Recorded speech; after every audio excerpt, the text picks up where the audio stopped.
Soufflé de chocolate com leite de coco. Um clássico que todo fã de chocolate ama.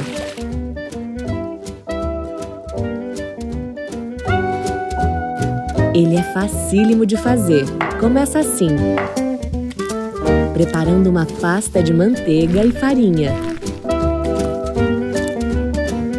Depois, separa claras e gemas e bate as claras em neve até ficar firme.